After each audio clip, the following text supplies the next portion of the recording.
Super typhoon Yagi শুক্রবার দক্ষিণ চীনের হাইনান দ্বীপে আঘাত হানার পর এখন ভিয়েতনামের দিকে এগিয়ে যাচ্ছে। দেশটিতে আঘাত হানবে বলে আশঙ্কা করা হচ্ছে। দর্শক, চীন থেকে এই বিষয়ে বিস্তারিত জানাচ্ছেন মোহাম্মদ সৈয়দুল ইসলাম। আঘাত এনেছে শক্তিশালী টাইফুন ইয়াগি। চীনে বিগত এক দশকে শক্তিশালী টাইফুনের মধ্যে এটি হচ্ছে সবচেয়ে শক্তিশালী, যেটি চীনের অভ্যন্তরে আঘাত এনেছে। এই টাইফুনটি 245 কিলোমিটার অর্থাৎ 152 মাইল বেগে চীনের গুয়াংডং প্রদেশ হয়ে হাইনান প্রদেশে আঘাত এনে বর্তমানে চীনের পার্শ্ববর্তী দেশ ভিয়েতনামের দিকে অতিবাহিত হচ্ছে।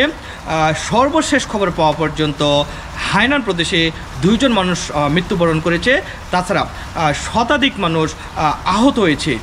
হাইনান প্রদেশে রাস্তায় গাছপালা ভেঙে পড়েছে, যার ফলে মানুষের চলাফেরায় কিছুটা বাধাগ্রস্ত হচ্ছে। অনেক জায়গায় বিদ্যুৎ বিভ্রাট দেখা দিয়েছে। গুয়াংডং প্রদেশে ক্ষতির পরিমাণটা কিছু কম হলেও হাইনান প্রদেশে ক্ষতির পরিমাণটা অনেকটাই বেশি।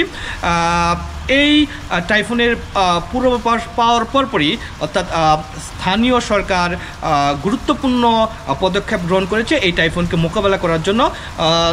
প্রদেশগুলো থেকে লাখ লাখ মানুষকে নিরাপদ স্থানে সরিয়ে নেওয়া হয়েছে। অনেক হাইনান প্রদেশে স্কুল প্রতিষ্ঠান বন্ধ রয়েছে। চীন থেকে জানাচ্ছিলেন মোহাম্মদ সৈয়দুল ইসলাম।